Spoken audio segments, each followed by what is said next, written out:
video ready so we can have the lovely intro, and then we out, dude. We're already here. All right, bro. There we go.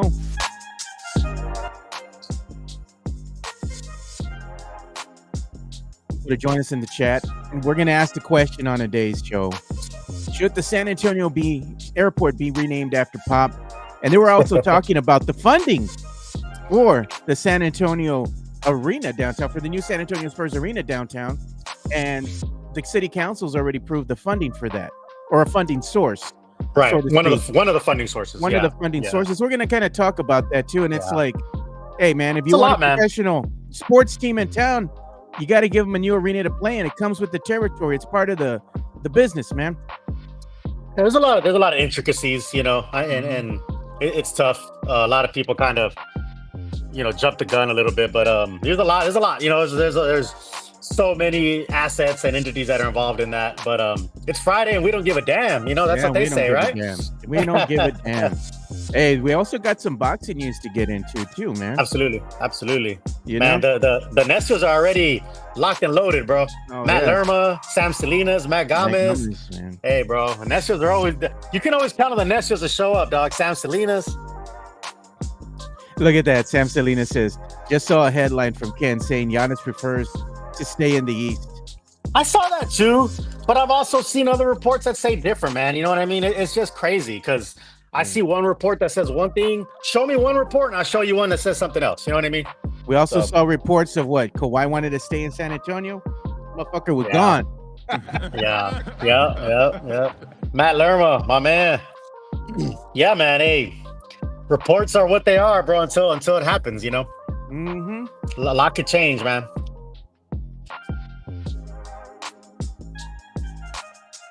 All right, we're almost there, man. We're gonna go ahead and just go with this, man. Welcome to another episode of the Area 210 podcast. I'm your host here, Joe Garcia, and we're gonna be joined by two special guests today. We have the infamous Fernandez joining us from Cali, bro. How's it going? It's good, bro. It's good. You know what? I don't want to upset anybody with the weather over here. You know what I mean? Because I know you guys are baking over there. So I was gonna post the other day the weather here, but I don't want to upset everybody, especially my girl Steph. You know, she yells at me on a constant when I tell her what the weather out here in Cali is. But it's good to have you guys. It's good to have you. Yeah, bro. We have leather seats, you know, over here. So when you get in that damn car on a hot summer day like it is right now, and you don't have them seats covered, bro, you smell something baking. That's you. You know. So we're also going to be joined by the one and only LG. What's up, LG? What up? What's happening? How you doing, man? What's been happening with you this week, dude? You got anything got to tell us? You working on something? Man, I got a lot of things going, man. Yeah.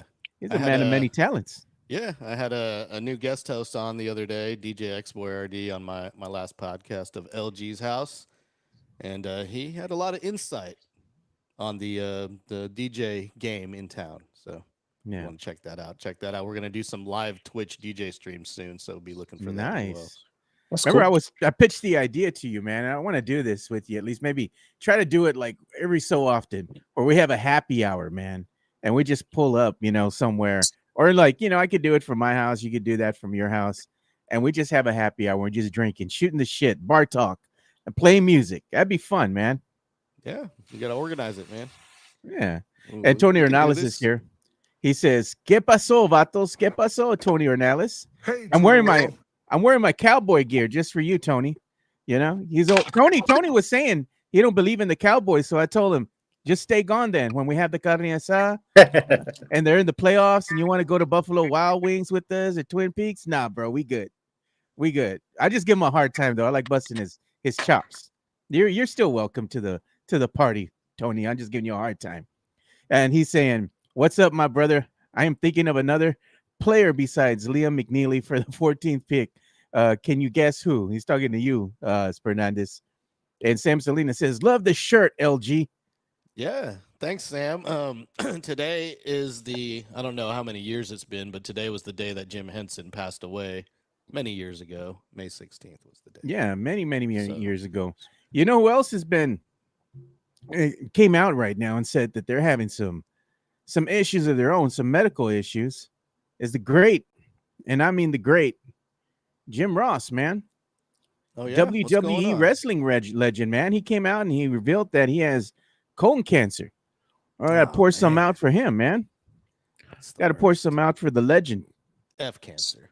Hey, man, I was gonna say, Not bad, bro. I'm having Fernandez. technical difficulties.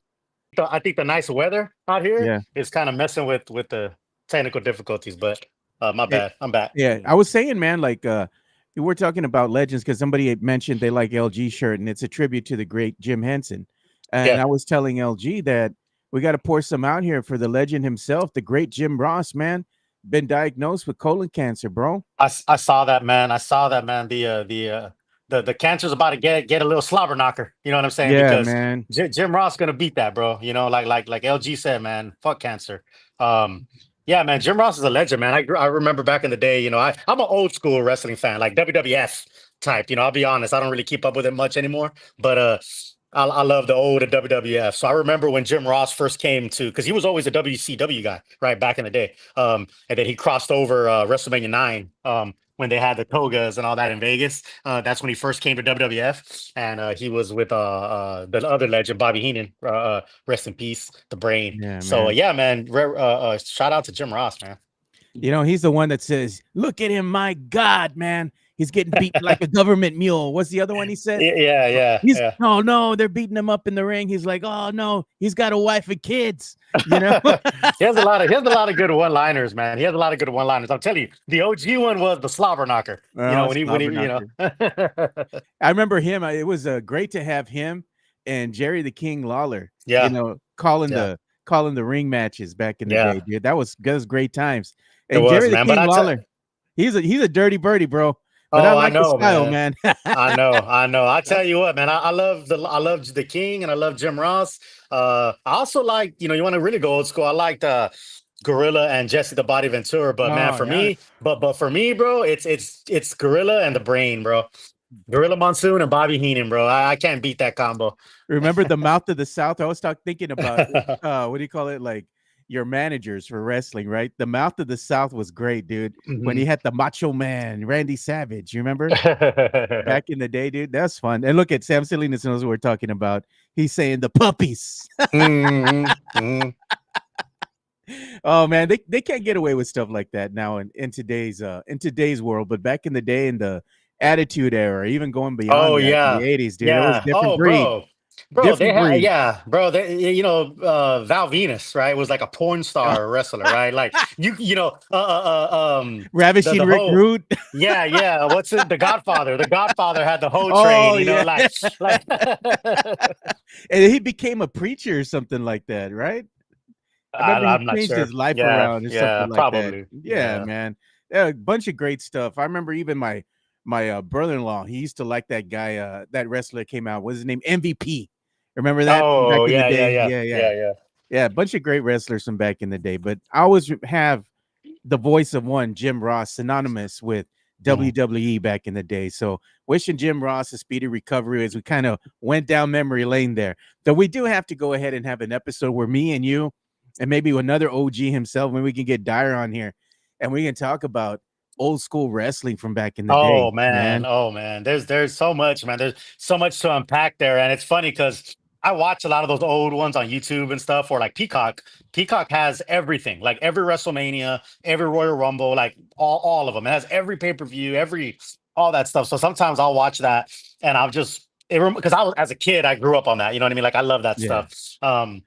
It just brings back a lot of memories. I don't know about you, LG. Are you a wrestling aficionado? No, never watched it.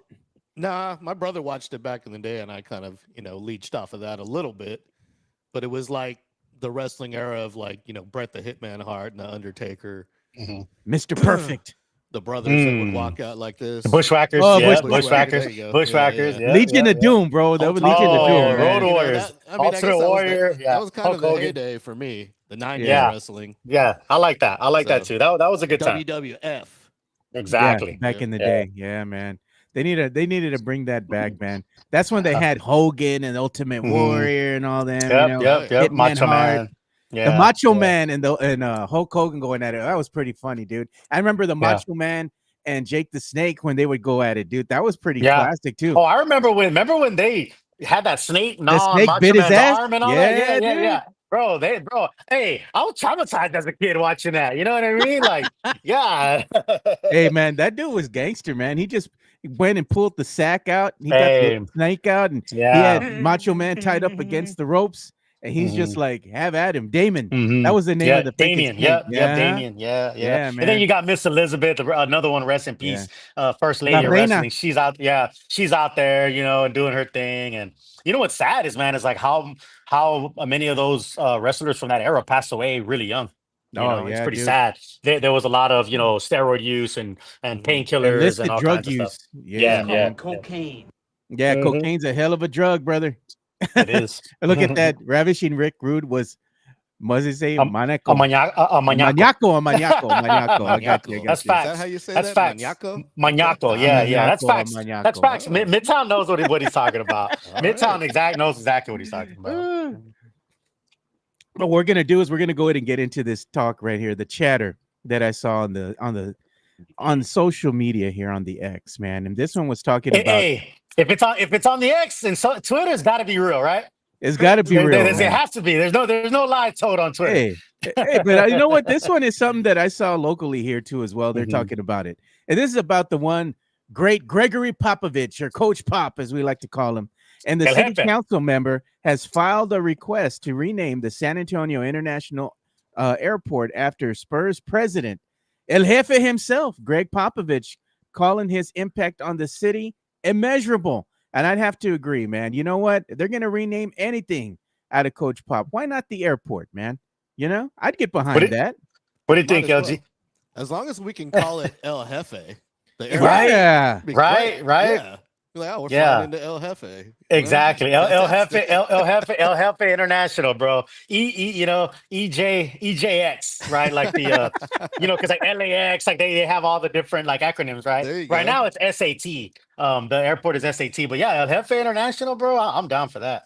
It begs the Yeah. question, man. Like LG, what else should they rename in Coach Popovich's honor here? Should they rename a street or something? Like right now, Well, I not a think they have street. like, They gotta unless it's like Commerce downtown. well, or they have something, Frost Way, right? I think it's Frost Mhm. Way now that they have in front of the Frost Center or Oh something yeah. like that. Spurs way, Spurs right? Way. It's Spurs like, way, why yeah, name it yeah, Pop Way or yeah, Popovich yeah. Way? Come Yeah, on. but see, Spurs Way is just that one street that just goes to the Yeah, man, front. the It's front. not a real Yeah. street. You know what I mean? Like it's not a real like actual street. You know what I'm Yeah, you saying? gotta Like give him. it's an alley. It's an Yeah, alley, you gotta basically. give Like him yeah. like 281 or something. Like Right, that. right, exactly. There you go. Yeah, there you go. Like Yeah, rename no it man. Roosbach Parkway.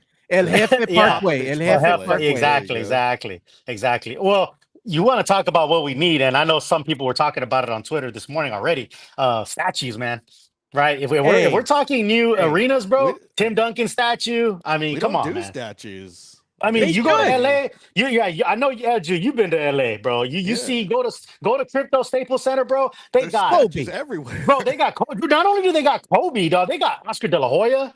You know what I'm saying? They got Chuck Hearn. They got Wayne Gretzky. Like that's what's cool, man. Again, and hey, they call me the outsider.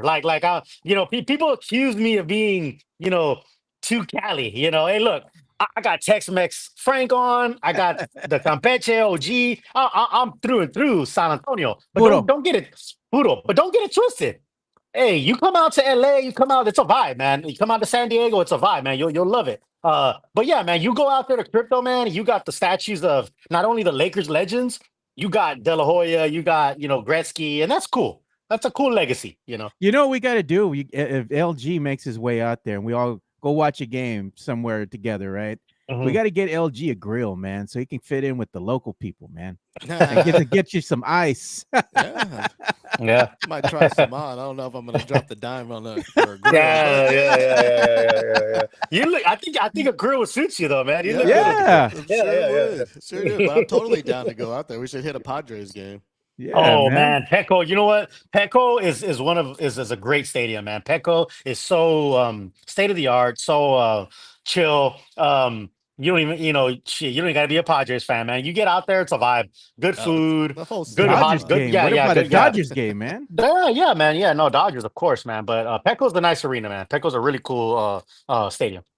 Cali's a nice place to visit, man. The beautiful weather out there. It's just a vibe. It's nice and chill. Everybody's Mhm. walking around having a great time. You know, they're not sweating their ass off like they are here in San Antonio, bro. You know what, man? I was blessed to serve in the Marine Corps for 20 years, and I always said to myself that I was gonna, I could never fathom not coming back to San Antonio. Like that's all it was ever gonna be, and I will. I will. Trust me. Eventually, I will come back and be a full-time San Antonian. But I've been in SoCal for 10 years, Yeah. man, and I'm sorry, bro. I love it out here. You ain't gonna be able to get Bro, it's beautiful, man. It's just a vibe. The weather's awesome. I the mean, summers here will make you rethink that, bro. bro. I'm literally 7 minutes from the beach, dog. Like, you know what I mean? Like, Yeah. it's insane, bro. Like, so I never fathomed not coming straight back to San Antonio as soon as I left the Marine Corps. But Yeah. it's a vibe. It's a vibe, What man. do But you think? I always thought of San Diego as like a San Antonio sister city because it's a military city, Right, a ton of right. Mexicans. Right. It's actually closer to Mexico, Mhm, but it has mhm. this beach scene to it that adds that Cali vibe. So it's kind of like San Antonio and San Diego should be sister cities, if you ask me. Absolutely. You know what? That you're right. I think I agree with you. LA's LA. You know what I mean? LA's cool to visit and all that, but I wouldn't want to live in LA. LA is something else, man. But no, San Diego, it is. It kind of has like a San Antonio vibe to it. I like what you said, LG, You can because get good tacos it's everywhere. They're different style, but they're good. right. It's more of the TJ style. You know, it's more of the because we're right close to TJ. We're not far from Tijuana. But it's akin to San Antonio, and you know what? There's a connection, man. The missions are actually a Padres Yeah, there you go. affiliate. That's true. It's a Padres affiliate. Missions Yeah, yeah. are a San Diego Padre affiliate. Yeah, I remember when Tatis Jr. came over Yeah, here and was yeah. doing his rehab before he got Mhm, Yeah. completely mhm. injured or whatever. Yeah, So I was gonna get us on track here. I was gonna talk to you, LG. It's like, what do you think? And like, even Fernandez here said they have some type of statues erected for some of the greats. Like I always thought would be so cool, man, is if they had an Iceman statue of him sitting on the ice. The sitting on the iconic, dude. yeah. Like put that out there, man. Can you imagine how many people pulling up to the stadium or the arena, should I say, and they see that out there? They're gonna take pictures like crazy, dude. Well, yeah, and Tim Duncan holding the ball like Mhm, he does. Yeah, mhm. man. Yeah. Like Manu with the Yeah. flowing locks, you know? Yeah. Come on, 2005 man. Manu, yeah. Yeah. Oh, yeah. We need man. 05 Manu out. Prime Manu. Oh man, God, those flowing Flopping. locks, man. Yeah. Those flowing locks, and you had never seen nothing like that before, man. Yeah. Oh God, good times. Yeah, like they need to go ahead and pay homage to the greats that we had here, Yeah. and I gotta say the Iceman is synonymous with San Antonio. He's the one that kind of helped put us on the map there because everybody started paying attention to that beautiful finger roll, man. That was Yeah. a thing of beauty. It's an art form, watching him and the replays of him doing the finger roll, just gliding through the air gracefully, and I like Yeah, that, man. Yeah, but and then of course, then the Admiral came and things were 5-0. amazing in San Antonio. Yeah, and no disrespect though to either one of those two, but the championship eluded everybody, right? Until look at- until the big fundamental came around. Look at Sam Salinas. He's saying Bruce Bowen with the foot sticking out. That'd be great. Yeah. Yes. Yeah, Yep. yeah. He You said know, Tony with the women on his arm. Oh, No, hey, no. You know what we need? man. You know what I want? You know what I want? I want a statue of Robert Ory hip checking Nash. Hey, now that was a great moment in Spurs history. Remember that? Oh man. That was when the Spurs had some nasty. They had some dog in them, bro. You know what? I'll tell you what, man. I'm about 6 hours from Phoenix, so I usually attend the Phoenix games every year, and they got a Rudy's in Phoenix, they got Whataburger in Phoenix. So whenever I go to Phoenix, man, and I'll roll up to Phoenix, I'll stop at Rudy's before the game. It never fails, man. And I'm in my Spurs gear. Somebody from Phoenix will bring up the Nash or hip check, bro. They ain't forgot, bro. They ain't forgot, bro. I'll tell you, man. Phoenix fans, and you know what? Phoenix is a cool town, man. I love Phoenix, man. And Phoenix fans are really cool. They're really chill, but bro, they ain't forgot about that. They bring it up, bro. They bring it up. It wasn't that bad. Yeah, It was half right. flop. Yeah, It was half it flop. was. I just think I think the only reason why they think it's so bad is the difference. Like Ori's a bigger dude than Nash, Yeah. So I guess they feel like he was kind of being bullied a little bit. But I agree, it wasn't that bad. Did they forget how can they remember that?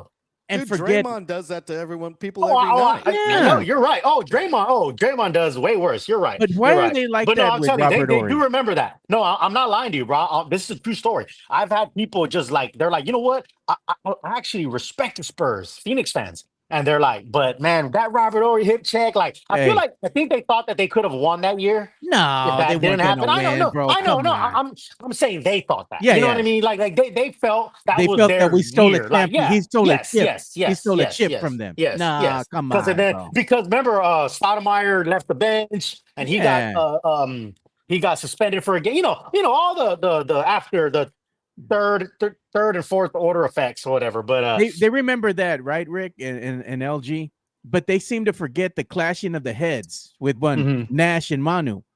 They don't yeah, remember that? mhm, Like mhm, that was a mhm, great battle right there, yeah. man. You're gonna Hey tell man, me that Nash hey, was better than Manu? No mames, way. no, man. Hey, Come they on. had theirs. They got us early when Barkley, knocked out the Spurs and those years where Barkley went, the Suns to the The finals and finals. lost to Yeah. Jordan and all that. So man, it all washes You're out, going way back. Yep. yeah, Yeah. yeah. They gotta have something to be salty about, But you know what? We do have the better rep mascot though.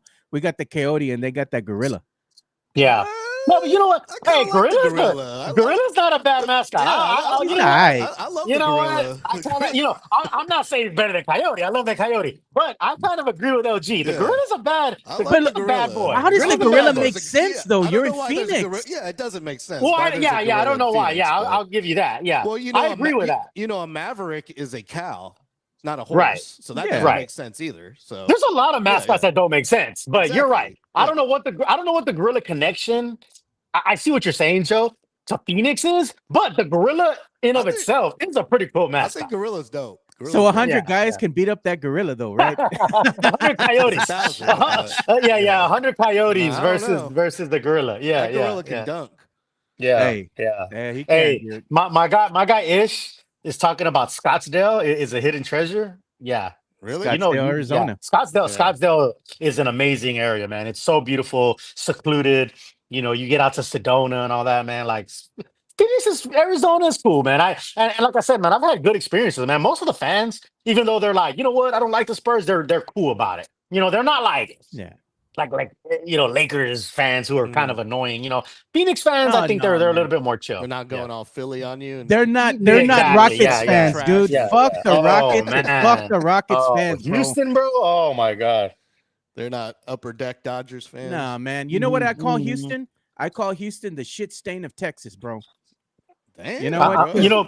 How do you really feel? Right? Tell us the truth, bro. It's all because of those damn Rockets fans, dude. They kiss my ass, Whoa. They made it personal when they started bringing up our beautiful city and the Riverwalk. They ain't even got Ye- that over there. They got a fucking swamp. See, shut what- up. Yeah, what's funny is out here in Cali, because people just assume that you love everything Texas, right? So my boys in Cali are like, oh well, since the Spurs are out, like, are you gonna root for the Rockets? I'm like, bruh, No. nah, dog. Like it don't work that way, dog. Like it don't work. I'm like, bruh, it don't work that way. And I try to explain to them, I'm like, San Diego and LA, like Dodgers and Padres, that's a crazy rivalry. I go, that's kind of like Houston and San Antonio. I go, it's not even far from us, but we don't fuck with them. We don't fuck with them. I'd fuck with a different city or a different state before I fuck with Houston. So Yeah, no, never, dude. I know LG. They were saying Houston the other day. catching all sorts of strays over here. Yeah, man. Hey, fuck bro. Houston, dude. Fuck Hey, Houston. I ain't we gotta scared. go. Those ain't Well, you even know what? strays. You know what? That's a full on assault. Oh on yeah, Houston. it's straight. Yeah, It's straight. yeah, It's that's all Bro. line, We've bro. gone Yeah, it's past not even a strays. straight, Yeah. bro. Yeah, exactly. Yeah. It's in the fucking crosshairs, you know. LG's not familiar with Houston's bashing of the city infamously on X. On X, the Houston Rockets fans, they come at us every damn year, bro. I mean, isn't that like what a little X is violin. for, though? It's like a Yeah. violin, I mean, bro. They Isn't they that the salty number one because they didn't place get to wimpy. troll people. To bash Yeah. and troll. You know what, though? and It's discriminate. actually, I was just telling Steph, Joe, that we got to go out to Houston for a game this year. Oh, bro. We'll Because probably I wind didn't up make it getting into last some year. shit, I didn't dude. make it last year, but Joe's 2 ready years to throw ago. blows. I don't know if that's a good Oh, idea. No, you know dude. what? I would. There's a San Antonio Spurs like group that lives in Houston that go to the games, and they are like they mob it, bro. Like 2 Okay. years ago, Power in yeah, 2 numbers. years. I got you. Yeah, Yeah, yeah, yeah, yeah. exactly. 2 years ago, Steph and I went to a game around Christmas time, and you had the dude in a Grinch suit wearing Spurs gear. Like it was a whole thing, man. We got to find the It's about Spurs like watching party. Yeah, right, the group, exactly. the Yeah, Spurs yeah, watching group. yeah, Oh yeah, yeah. we go out there. We're gonna have to go out there in mass and be annoying as fuck, dude. Let's do it, bro. We got to roll, bro. I'll be We wearing gotta my make a Manu Houston game. jersey or a Manu You know, shirt with them Oh yeah, you blocking got to Harden. get Ginobili because that hurts yeah, him the yeah, worst because for of sure. the Yeah, that Harden Harden block. block. Yeah. You just got to Another, you got to go to like this. North Star Mall and just get an Yeah, just build, just have it. school Yep. with like Manu blocking Harden. Absolutely, Yep. absolutely. Hey, I'm telling you, man. I think the Dallas, it might be a move this year to see Cooper versus Wemby. You see, To Dallas is go out classy. to a Dallas game. No, no, no. Oh, head Yeah, up to go out to a Dallas. Dallas game. Go out to a Dallas Spurs game and watch Cooper versus Wemby. Will be fun this year. Dallas Maverick fan are cool people, man. They're Mhm. respectable. They ain't like the Houston fans. The Right. Houston fans are despicable, man. There ain't no love lost between us, bro. We go down there in mass. Oh, we I gonna don't get in some disagree. shit. We're gonna get in some shit. Dude. I don't disagree. I don't disagree. We better have our bail money ready. We're gonna go out there, bro. Hey, life's a Ya risk, sabes. carnal. Hey, they hate us. We hate them, man. Yeah, It's like there you ain't said, no life's a love lost. risk, carnal. I love it. Yeah, exactly. But you know, I was gonna talk to y'all about this too. We're gonna kind of move on here, and we're gonna talk about the city, man. The city council here was also saying that they have approved a funding source for the new Spurs arena. A larger funding plan will still be worked out, is what they're saying, because there's been a lot of questions here by by not only the fans, but also the citizens that live here in San Antonio. Because their biggest faux pas here is they want to know more information about Project Marvel. How is it going to be funded? How much is it going to cost? Where is all this money going to be coming from? And they really haven't addressed that. They still kind of leave people in the dark because I think they're still trying to figure it out as well. You know, they have to figure out, hey, where we can get these funding sources from. How much is this going to cost us? How much is going to come from the taxpayer? And the Spurs have went on record too and said that they don't want to go ahead and have the citizens or the fans, you know, kind of fit the bill for the new arena, that they want to go ahead and fully get that funded and built without having to have the taxpayer cost them a dime, you know? So I respect that. But at the end of the day, if you're going to have the upgrades to the Alamo Dome, you're going to have the sports district there with new venues, a hotel, beautiful walkway and whatnot, you know, that's going to bring restaurants and big business down to San Antonio. The question mark is who's going to be paying for it all. And I think at least they're on the right track here by trying to be, I guess, more transparent. But at the end of the day, I know there's a lot of fans, Spurs fans, that are like, well, this team isn't winning. We don't want to fund it. But you know what? It's the cost of having a professional sports team in your city. Every 29, 30 years or so, you have to get them a new arena to play in. And that's just the the city of San Antonio having the San Antonio Spurs as the only professional sports team here. If you want to keep them here, you got to keep them happy, man. You got to get a new arena built somewhere, and bringing the team downtown just makes the most sense, you know. But that's just my opinion. I know that there's going to be a lot of fans that have various different opinions about that because it's a highly debated topic, and it all comes down to funding. LG, what do you think about this? Because you kind of like to get a little political at times. What's your view on this thing? I don't know where you get that from, but Ah. I'm all about them paying for it. I understand them paying for the Spurs part of it. I don't have any problem with increased taxes to pay for the rest of it. But if they can get the funding through Frost or some kind of corporate sponsorship, selling a bunch of suites, whatnot, they should do it. I mean, why make us pay for it? Makes perfect sense to me. They got they got a ton of cash too, so I mean, not like they're not going to turn a profit off of the arena by doing concerts there and other events besides NBA basketball. But the ticket prices are going to be high for watching a game downtown in this type of setting. You know, if the Spurs fans thought they couldn't afford a ticket, now hold my beer. Wait till you get the sticker shock when you finally see what happens when you have a new arena with today's prices and see how much that ticket's going to cost you. You thought it was high before? You ain't seen nothing yet, you know? What are your thoughts here, Rick? Man, it's just a multifaceted thing, you know? It's not as simple as people make it out to be, like, oh, taxpayers are paying, or oh, the Spurs should just pay. And, you know, there's so many, you know, a lot of moving parts. Yeah. There's so many cooks in the kitchen, right? There's funding, different funding streams, and um, I mean, Peter Holt, believe him or not, whatever you want to say, he did come out, which is kind of, Spurs are always known for like keeping things close to the chest, like Yeah, no one knows what's going on the and all that. Spurs mafia.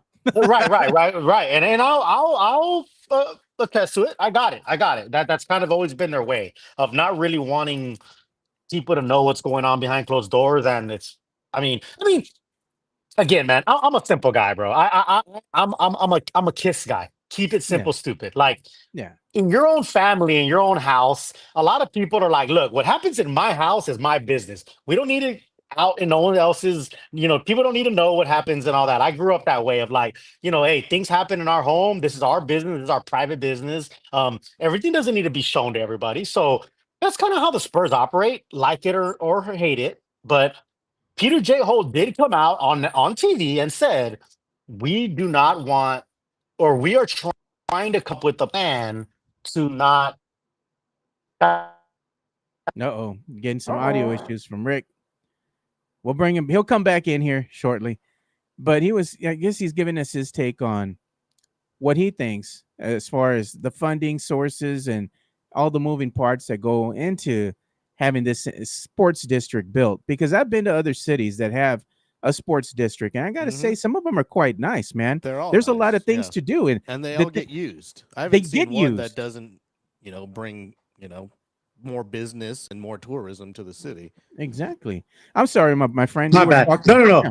My fault, man. You know what? I get spam calls and like it throws me off of this It's for that some reason. communist. But, yeah, exactly, internet man. connection They're they after have me, out man. in It's the California. toll Yeah, roads, that's all man. good, yeah. The toll roads are wanting me to pay a toll. The bots.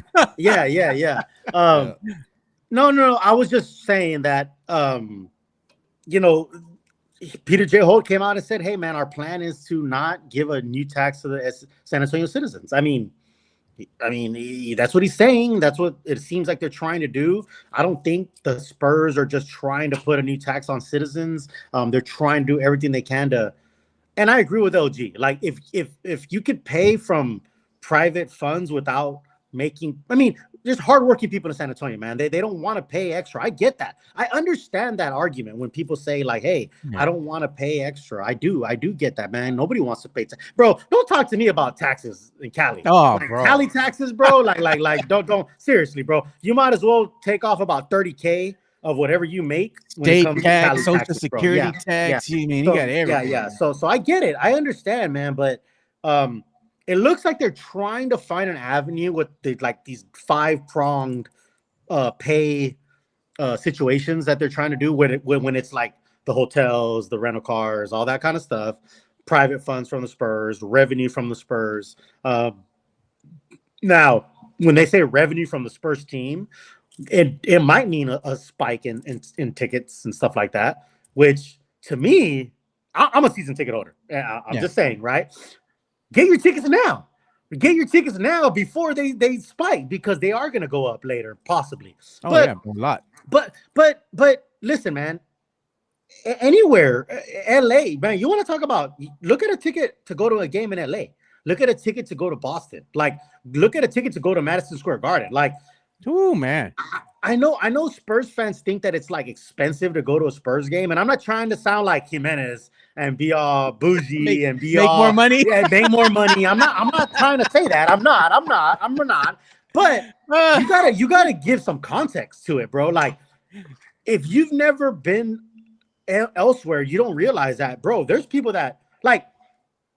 It's cheaper to go to a Spurs game than it is to go to a Lakers game. Like, or go to a concert, bro. Right, bro. Just what are the beers at the Frost Bank? $12? It depends on what you're drinking, man. Right. Yeah. On average, it's probably about $12 for like a regular beer. Bro, and at crypto, it's like $18-20 like per beer. Like, and I'm just saying, like, it's all relative. You scared money don't make money, right? You are gonna have to spend some, like Joe says, to have the luxury of having a pro team in your city. Yeah, it's part of having a sports team, a professional sports team in your city, and the revenue that it brings goes with it, right? Yeah. The jobs that it brings, the tourists that it brings. Like, if you don't have a sports team and you don't have the facilities, you're not going to be able to compete for, and I'm not saying that this will ever happen, but an Olympic game, a Final Four, you know what I mean? Like all that. Like, you got to have these facilities to world entice. class. Yeah. Yeah. The Final Four brought in so much money for the city. Yeah, you know what I mean? Case in point, Rick, and LG, is you got the Mission Stadium, right, where you're having the San Antonio Missions play baseball right now. Mhm. By today's standards, when they define what is needed to just have a AAA ball club, right? Mhm. That stadium is dilapidated, dude. The only way that they're going to be able to make the improvements to make it code for today's AAA ball clubs is basically just knock the whole thing down and rebuild a new one. That's why they're saying, you know what, we're going to have to go ahead and just build a new stadium so it can meet the demands of having a AAA ball club here and bring it downtown, because it makes more sense to have all these things downtown. That way you can go ahead and have that revenue being pumped into the local businesses, restaurants and whatnot. And it makes more sense for the city overall because it's tourism, At the end of the day, we make a lot of money off of tourism. You do need to go ahead and update your facilities, because if you don't, you can say bye to the Missions. We only have the Missions here. Now we have the SAFC and we have the San Antonio Spurs. They don't really have anything anymore. They don't have a hockey team. They don't have a WNBA team anymore.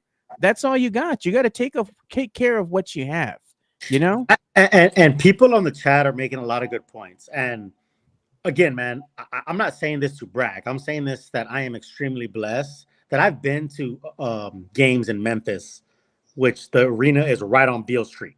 Like, you walk out of the Memphis FedEx Arena and you're on Beale Street. You know what I mean? You walk out of the crypto arena, you are in downtown LA. It's I don't know.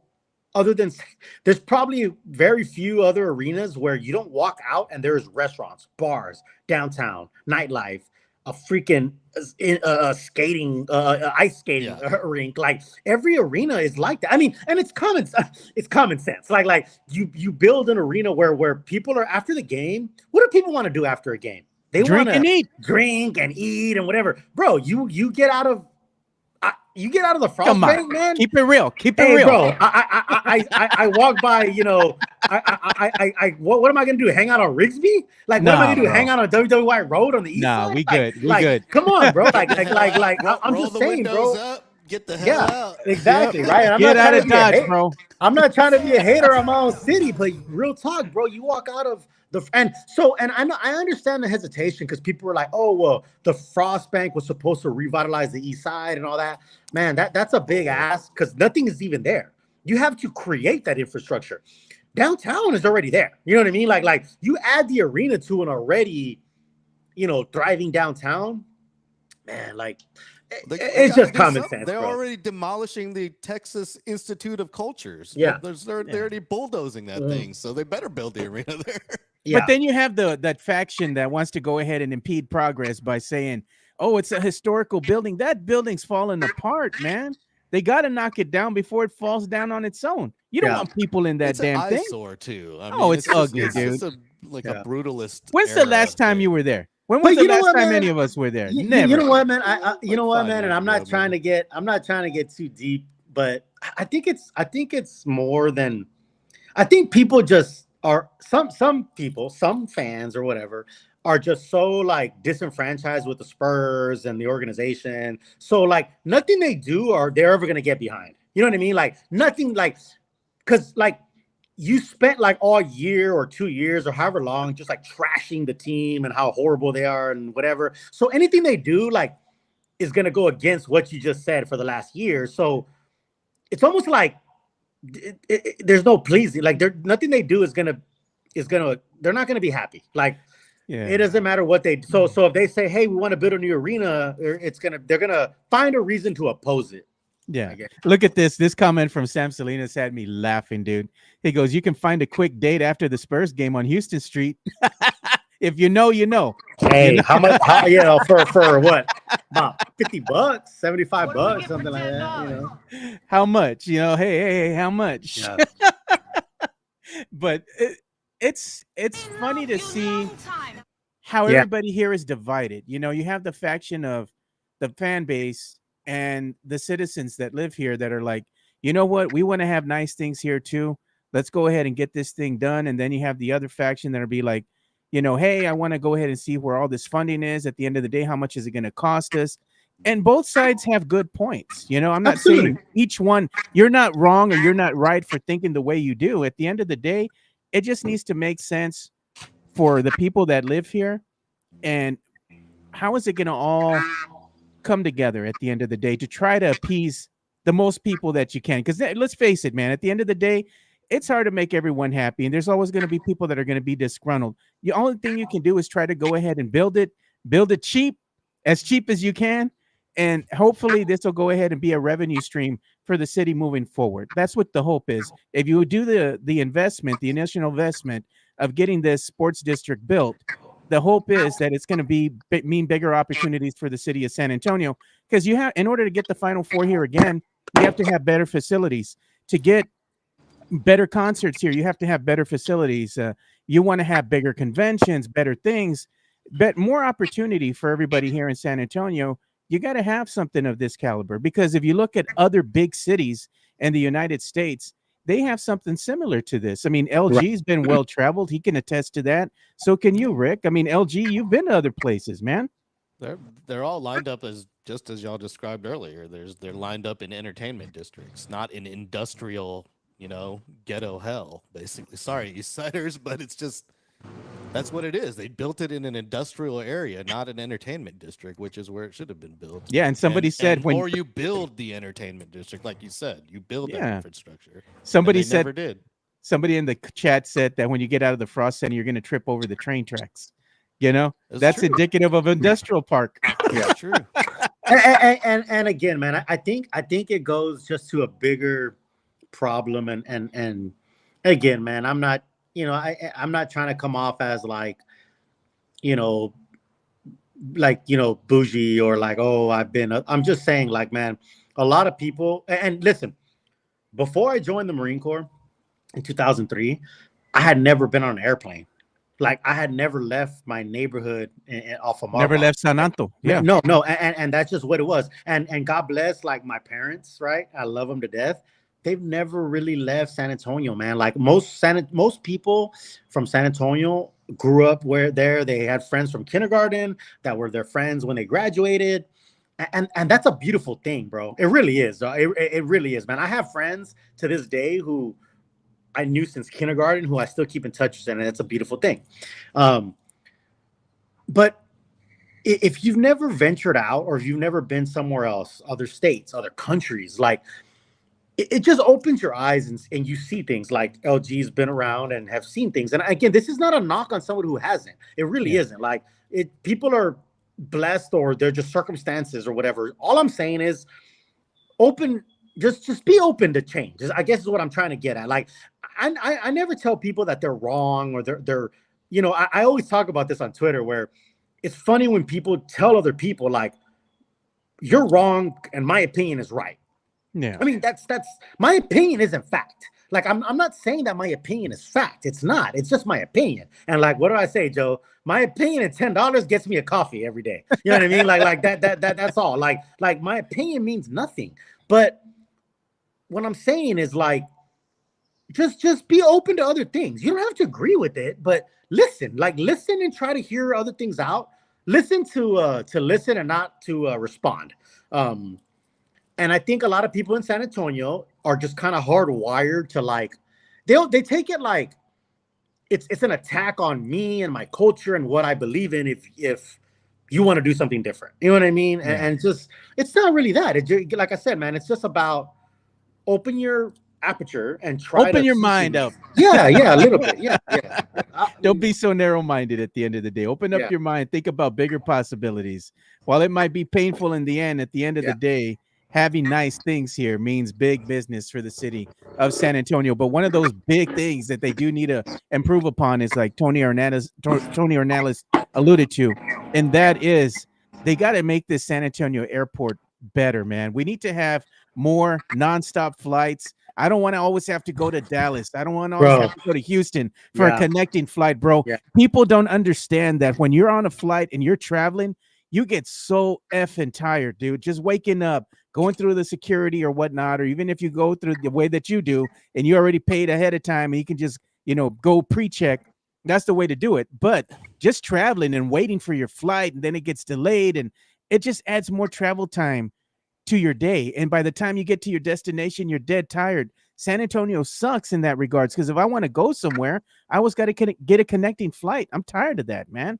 Well, You there know? you go. If you build it, they will come. You finish Yeah. Project Marvel, San Antonio's going to become more of a destination. It's already one of the top destinations for conferences and conventions in America.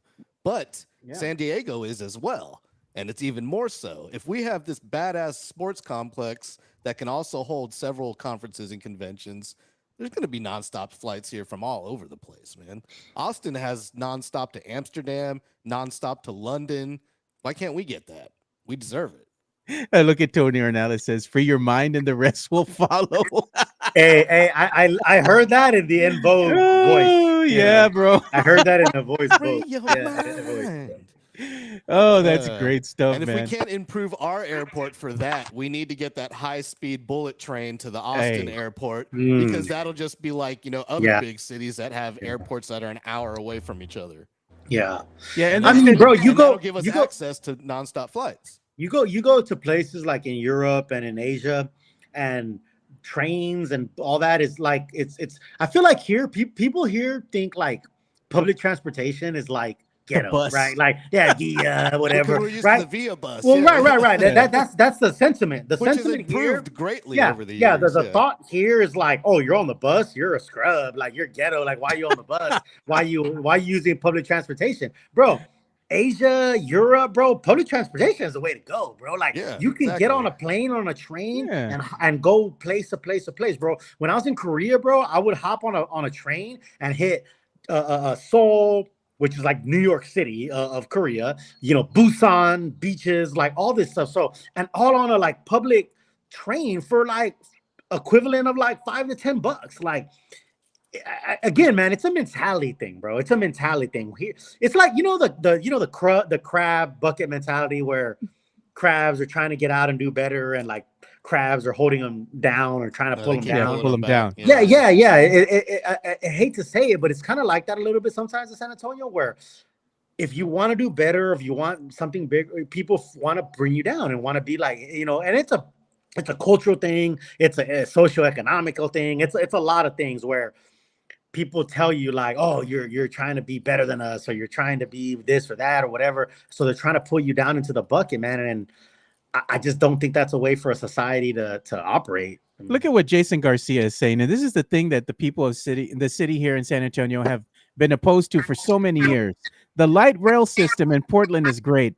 They wanted to implement that, and they've been trying to implement that here for years. But every time it comes up to, let's say, the citizens voting on it, they always shoot it down. I'm like, why? It's improving your overall transportation so you can get from point A to point B faster and cheaper. You're not going to be stuck in traffic for an hour or so trying to get to a concert or what have you. Exactly. It makes things better. It really does. They vote no. Yeah, Like, traffic is one of the worst things, right? That nobody wants to sit in traffic. Bro, you get on a train or a monorail or whatever, you sit there, you drink, you read your book, you whatever the hell you do, you're good. Yeah, you don't have to worry about like, let me change a lane, let me move, let me do this. Yeah, let me do that. man. So, yeah. and you can drink because you're not driving. Exactly. You don't worry, bro. Exactly. You don't got to worry about that DUI. Can you imagine how nice that would be? Exactly. And I think that's another thing. That's another like cultural thing. I think in America, we want like control of things. Like I want to drive. Like I want to be able to drive myself and go where I want to go or leave when I want to leave, whatever. You go to other countries like Asia and Europe, it's not really like that. Like they're good with just like, look, I'm gonna hop on a train, I'm gonna read my book, I'm gonna get where I'm gonna get. Alcohol, right? In America, it's like taboo until you turn 21. And I'm gonna like get ape shit drunk when I turn 21. Bro, in Europe, they give wine to kids sparingly, very small, and it's just not as like taboo. It's not, nudity, right? Nudity in Europe is more like it's not a big deal. Here, it's like, oh my god, did you see? There was a girl that was nude, like, you know what I mean? Like, Where? so it's just, yeah, exactly. Yeah. So I'm just a lot of it is like ways of thinking, and it's hard to break generations of ways of thinking, right? Generational curses, man. Like my dad was a shitty father. You know what I mean? His father was a shitty father. It's hard to like break that the and mold, break the mold. Yeah, become a better father because you know what you know. So Yeah. I don't blame people. I don't, and I'm not trying to tell people that they're wrong or anything, but it's just like it's not bad to just be at least open to new ideas, even if you don't agree with them. And they Even never if you don't been. agree with them. It's because a lot of the people, like you said, man, they haven't been out of San Antonio. They've never been to like other cities like New York. You're going to Maryland, St. Louis. You're going to other places, Cali, for example. Even on the East Coast, you're going to Washington D.C. Have you really seen the White House in person? All that kind of stuff. It's different. DJ or LG, should I say here? He's been on the train over in Asia, and he's been stuffed in there like cattle with the rest of them. So he can attest to what the public transportation is like in other places, man. So San Antonio is lagging behind in that regards. Wouldn't you agree, LG? Well, of course. It always has. I mean, I used to ride the Via bus when I was like, 10 years old, unsupervised. I would take it down Nacogdoches Road to diversions, but it's, I mean, they're not efficient. They build a freaking parking lot in Stone Oak that nobody uses. Who in Stone Oak is going to park their Tesla or their Lexus and then hop into a freaking Via bus to go to work? Nobody. But yeah, it's got to be efficient. We need airport to airport connections, and then you need to work on the system from getting people from the airport to different districts in town, because that you can build like, Amtrak goes from Austin to San Antonio, but it's not efficient because you can't get anywhere else once you land. So it's going to be a whole new infrastructure if they're ever going to do this, which it's just not going to happen. It's too much. Too much. Mexican Junior. Mexican Junior agrees with you, LG. He says, diversions was awesome. I used to take the bus to Rolling Oaks Mall. Hey, same man. Same here over on Marbach, bro. The 613, bro, took me to Westlake Mall. You know what I'm saying? The Robotar, bro. Yeah. The 613 took me to Westlake Mall, Robotar, all that good stuff. Target, HEB. The 615 took me to Ingram. You know what I'm saying? I would go to Ingram. I would do my thing, bro. I had my pen and paper to get my phone numbers of the ladies. You know what I'm saying? Spare change for the transfer. Exactly, bro. The transfer, bro. Like, that was the thing, bro. Like, it was. Which one would get you to the duck pond, brother? Oh shit! I'll walk to the duck pond, bro. Hey, you know what? Whatsoever. I had my first kiss at the duck pond, bro. Yeah, that's you're getting me core memories, dog. I'm going back to core memories, bro. I had my very first kiss at the duck pond, man. There you go, bro. Good times, man. Good times down Marbach. That's what I tell everybody. They don't understand the food truck scene, man. If you've never been down Marbach, man, it's slamming, dude. They got some great tacos out here, bro. Right in front of the Pep Boys, man. They got one slamming spot there, man. I don't get out there too often, so Oh yeah, last people time are I scared. was out there, I was at your place. Oh yeah, man. People are afraid to walk around out here, man, because you know what? It's like the locals here. They can smell if you're from here. Like they can see the darkness within you. Because you're part of the hood. Walk up on a pack of Edgars, Yeah. Jesse A says he wants to see this Fernandez image shot. That's actually funny because I used to have an image shot on the wall, and I'm not even lying. I'm not lying or exaggerating, bro.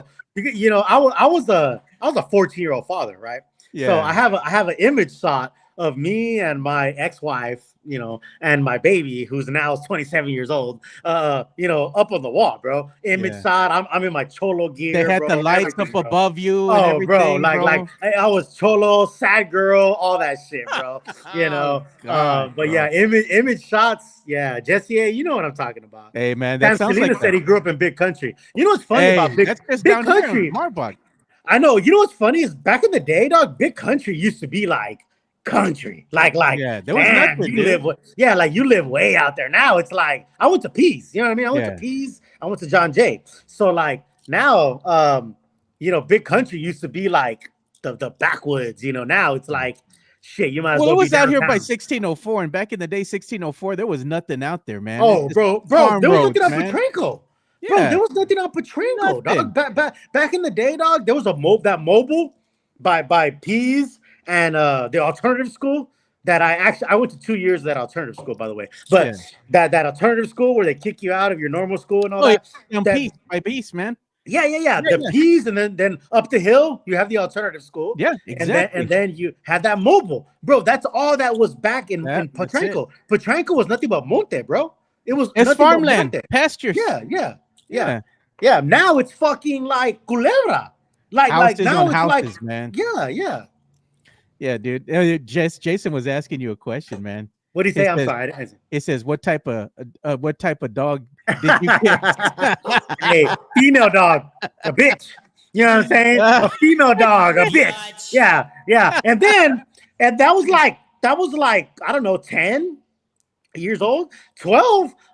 Turning into doggy style, right? I mean, we're talking about dogs. I mean, bro, evolution. It happened fast. You know what I'm saying? It happened fast, bro. I lost my virginity when I was 12 years old. So it went from kissing the female dog bitch to doggy style. You went from playing with Transformers and G.I. Joe to Oh, doggy bro. style, bro. I went from my WWE wrestling figures to damn, bro. You got your first kiss, he asked Thuo. He's like, you know what? I don't like these no more, man. I don't need these action figures. Yeah. No, real talk, man. I was 14, man, when my first son was born, man. He's 27 now, and he's a great young man. And then, yeah, man, he's almost 30, which is crazy to me. I'm 42. So, Look at Wow. yeah. And over Pretty fist. close, man. Yeah. He 14 says, years I dated- apart, man, my day one. He It's says, like the I dated opposite of me. Like my dad Really? was 60 when I was born. Oh, wow. Yeah. Really? Wow. Wow. Yeah. Damn, Yeah. dude. Look at Hanover Fist is saying, I dated a girl that lived in big country. I called her La Lanchera. Exactly. This is way I'm out telling there, you, bro. I'm telling you, bro. If you grew up in this area back in the day, 90s, big country was like out there, bro. It was like, bro, you might as well be out there. Look at Tim Gonzalez. Remember that bread store next to John Jay? Bro, I remember that bread store, man. Hell yeah. Remember Bro. that, dude? Bro, I remember that bread store. I remember the Fred's Fish across from John Jay. Yeah. Shit. Remember that bread store, man? You could go in there and get all the stuff before it expired, LG. Yeah. You'd have Yeah. all the bread and like all the snacks, like Get the Hostess deal, snacks. huh? Yeah. You get the deal, bro. But you got to eat it that day, brother, because after that, it Yeah, can go yeah. stale. You know? It's like the reduced, meals at HEB. Yeah. Yeah. 25% off, but you gotta eat it. Yeah, you better get it. You better get it now. Yeah. That salmon's gonna stink soon. Yeah, I'd be like looking at that meat sometimes at HEB. It says 25% off today only. I'm like, that's getting cooked today on the Oh, grill, I bro. Consider it. Yeah. That's a score when I see that. I'm like, oh, Yeah. score. I guess I'm buying this tonight. Yeah, it was Baird's. Look at that, Tony Ornelas. Yeah, it was Oh, Baird's I remember bread. Baird's. Yeah. Yeah. Back in the day, Baird's man. had those outlet stores around town. Yeah. Like they were like in little like portable buildings, and they'd be like Bear's Outlet, and you get the bread right before it expired. Yeah, so that's what we would do once in a while. When we'd go in there, man, it was like a kid in a candy store because they wouldn't let us have like none of these like cupcakes and all that kind of stuff.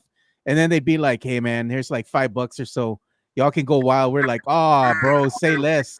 We'd go in there and we'd be with our friends and everything. So we'd be getting snacks because, we would have like sleepovers with our friends coming over and all we do is play video games and go ball. We play basketball and stuff. So we had to load up on sugar. So everybody was like, "All right, man, what we getting, dude?"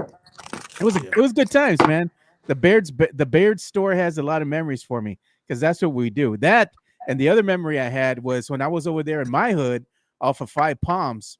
I remember playing basketball, and we're just walking up and down the street playing basketball with all our friends in the summertime, and we're walking from one place to the next. And what do we see on the ground? I looked down there, man, and we were thirsty that day. It was hot. And we were hungry, and we see a little wad, dude, just thrown on the ground. It's a coupon book, and it's nothing but the old school food stamps, man. And we're like, man, this is a gift from the gods. Pick that Nice. sucker up and walk straight to the little corner store down the street. And we threw down, dude. It was Yep. like maybe like 25 bucks. when they were actually still like little vouchers. Little you know? vouchers, Yeah, they're dude. like a little booklet of vouchers. food stamps on Yeah. the ground, bro. Not and we the picked that up. EBT card. They were little Nah, vouchers. nah. Yeah. This was back in the day. I saw that little booklet of food stamps, and me and my boys were like, "Bro, we're gonna go throw it down. We're eating good. We eating good today, man." So we went and got some sodas and chips and some, things to eat, man. We're just sitting down in front of the corner store because you could do that back in the day, and we're just like enjoying the moment. We're like, it was a gift from the gods, dude. The little booklet of the voucher of food stamps that was like maybe $20-25, but it was good enough for me and my homies to get something to eat. After playing ball all day, dude, we're like, man, life is good, bro. Simple times, Fernandez. It was, man. You gotta love it. I love people are like talking on the chat because I keep getting like what's happening is like I get a phone call, it's probably like spam or something, and as soon as I get it, it cuts Kicks me you out off. of it kicks me up. Yeah. So people are like, I want to start a GoFundMe. Somebody said I'm gonna start a GoFundMe for Fernandez, his camera. Please, by all means, go ahead. Yeah, we need to Like- get you a like that- tripod. That's what you need. Yeah, exactly. Yeah. Say less, brother. You know what? Send me your address privately. I'll send you one, bro. You need a little phone tripod. Well, I have my iPad set up on like a my son's Oh, it's an iPad. We need an iPad holder. little there. stand. well, Yeah, yeah. I have it's my iPad is just set up on my son's like marijuana setup right here. You know what I mean? Like he Yeah. has his little candle and his whole little this is his weed station. So His ofrenda. yeah, he's 25. He's not Yeah. a kid. He's 25. So yeah. So we're in Cali. It's legal here. So that's what's going on. But if you want to send me a GoFundMe, by all means, go ahead. I don't need it, but I'll take it. Yeah. I need That was to good. GoFundMe. Shoot. Yeah. I was going to show you this right here too, man, because I've got to talk a little bit about Cowboys since I'm wearing the gear today. So look at this. Adam Schefter reported, and this was like late yesterday after the show had ended. He goes, from weeks 12 to 17, the Cowboys play the Eagles, the Chiefs, the Lions, Vikings, Chargers, Commanders. He says all teams that won at least 11 games in the last season. It says the Cowboys will be the first team in NFL history to play 6 straight games against teams that won 11 or plus more games. That means that they're going to be playing teams that have a good winning record. So that's going to be a real testament to how good this Cowboy team can be. And we've heard the naysayers, we've heard the haters, but you know what? When the Cowboys, they drafted my boy Blue, and Mike was talking crap about UT yesterday, bro. I told him, don't be a snob, man, because he's all touting the praises of LSU. And I said, I understand, bro, but don't discount UT, man. They have good products coming out of there. My boy Blue, case in point, they got a receiver for my boy CD. They shored up the O-line, man. They made some good moves, man. That's got me excited about this team and the line being able to protect Dak more. I got high hopes for this team, especially that they have a new coach now. We don't really know what that's going to look like, but sometimes when you bring in some new blood, you bring in some new leadership, the team responds, man, and that's what I'm hoping for this season. I don't know. I mean, even though I know that the Cowboys are going to have a rough schedule, I still see him at 11-6, brother. What do you see him at? I think I could see like 9 or 11 wins, to be honest. It's a tough end of the schedule, so that's why I'm hoping that they kind of, steal some early. You could save this audio or video. I think they're going to jump in and steal that very first game in Philly. Like they always play well, in Sunday night. They, they are like a field goal or two away from kind of winning. Sunday nights are always compelling. So, maybe the Eagles have like a hangover from winning the championship and all that. And I don't know, it could be wishful thinking, but I say they're going to steal some that people are not expecting them to win. So, I think they're going to win some early games. They're going to hit that tough spot. They're going to hit that tough Thanksgiving, Christmas Day, end of the season. That could probably go on a little bit of a losing streak, but and I heard Mike, talk about UT and all that, and I never said that Blue is good only because he's from UT. That's what Mike said.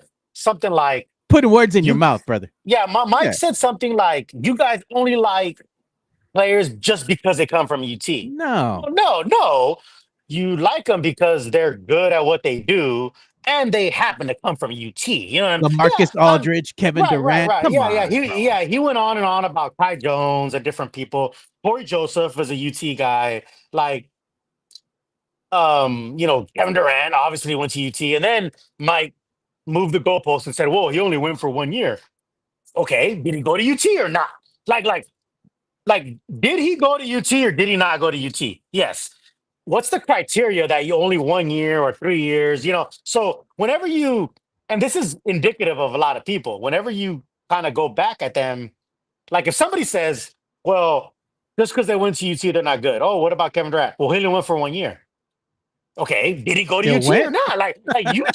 Your argument was he went to, you know what I mean? Like, so they start changing, and that's why this is so funny to me. Like all these narratives, all these things. I don't argue with people on Twitter because they're just gonna navigate and massage things to point Their to narrative. what they already believe. Yeah, exactly. To what they already believe. It's just like politics, right? If you're a Trump guy, no matter what happens or what he does, you will spin it in a way to fill your narrative. Like that. That's all it is. So exactly. So if you don't like Dylan Harper, right, or not even that, I'll back it up. People that are like, fuck the picks, we don't like the picks are garbage, blah, blah, blah, when it was going to be an 8, 9, or 10. Now that it's a 2, they might say, like, damn, I like that pick, but they don't want to go back on what they said. So they're going to continue to find things against Dylan Harper, or, oh, there's too many guards, or, you know what I mean? Like, it's a self-fulfilling prophecy. Like you're going to just kind of respect that you have that much, gusto that you're gonna stick with what you said. You know what I mean? Like, no, Yeah. come hell or high water, you're gonna stick with fuck the picks. Even if it was number 1 for Cooper, they would still be like, no, fuck the picks. I don't want. You know what I mean? Like, just so you can continue to be right. Yeah. That's You know what's crazy funny to here? me. That's wild to me. Our boy LG here, he's going to be watching that game against the Cowboys and the Phillies, the Philadelphia Eagles, because Absolutely. he is an Eagles fan, man. So he's made me change my tune on Eagle fan, all because LG is now an Eagles fan. I got to be nice. I got to watch my mouth. Be nice. You can let it fly, man. So I can still Fly, call him like Eagles, fly. Lechusas Cagadas. That's okay. Sure. I don't know what that means. No comprendo. So sure, whatever. Yeah, sounds good. Sounds nice. Yeah. But we should have a watching party or something like that. That would be dope, dude. Yeah, That'd we be should fun, meet man. up somewhere. And I think you know what I like. I actually have some of my family who are like cousins and stuff are Eagles fans, and I never knew why Me they were too. Eagles fans. They're born and raised in San Antonio, but they're Eagles fans, and that's cool. You know what? You know what? I respect people's fandom. Like, Yeah. if you're a fan of whatever you're a fan of, and you're just crazy and you're rabid about it, even if I don't agree, I respect it. You know what I mean? Like I really do, because hey, you're fucking down for your team, just like I'm down for my team. So That's I'm true. not trying to Yeah. change your opinion. Like, I'm not trying to make you a Cowboys fan. Yeah. So I respect your fandom. And I think it's fun and healthy to have these conversations. And at the end of the day, man, it's like I'll watch. I love going to like enemy territory and watching a game with fans of other teams. It's fun. Yeah. Like, it's fun because my team might win, your team might win. At the end of the day, let's have a beer together, and so be it. You But know what I mean? this son of a bitch always gets on the jumbotron where he goes, bro. You look at TV, and I'm like, God damn it! There's Fernandez. You get called out by play-by-play announcers. I know. That's true. No, I know. I don't know what it is. We got to roll with this guy. He gets the VIP treatment over there. Yeah, for sure. No, you might as well man. just apply for a media pass at this point, dude. Should. You're right. You're right. I should. You should. Where's Tom James at? We need to get Fernandez on the media list. Exactly. No, I like I said, man, I respect other people's fandom, man, and I'm not mad at somebody that's a Philly fan or whatever. I mean, I'm not a fan of it, but you are great. I mean, let's both be rabid fans, and enjoy what happens. Great game 1 of the season. Yeah, so exactly. We'll have fun with that. Yeah. So anyway, it's just something that I thought I'd bring up. Cowboy fan has a certain opinion about it, but you know what? At the end of the day, it's like you're absolutely right, Rick and LG. everybody can root for your own team. It doesn't mean that you got to be nasty and salty about Yeah. it. And nobody has the right to tell you how to fan. You don't need the Yeah. gatekeepers out there. Oh, you're not Yeah. a real fan because you don't think my way. You know, Yeah. you're not a true fan. Mhm. You know, Mhm. Yeah, it's all Yeah. in good. At the end of the day, it's all in good fun. It's a Yeah. freaking Yeah. game. Yeah. Come on. exactly, man. You know what? Yeah, you're right. I'll say this about my own team, man. Like when the Spurs won the championship in 2014, it was amazing. It was awesome. I felt euphoric for about an hour. And then I went to bed. I woke up, went to work, fuck my girl. Like, my day goes on. You know what I mean? Whether it's bad or good, and that's the same thing. Whenever the Spurs lose by like 30, right? Opening night, Steph and I were there.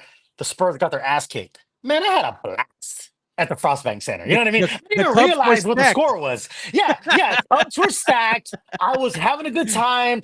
I didn't even realize what the score was. Like, I didn't realize that they You're were just losing by vibing. that bad. Like, yeah. So Yeah. at the end of the day, man, like we all want to send our kids to college. We all just want to have a great life with our families. Like, yes, we're sports fans, but like, it doesn't drive your actual personal life. I'm kind of worried that some people think it does. Well, yeah, Like it's- I I don't know. Don't let it become your whole personality.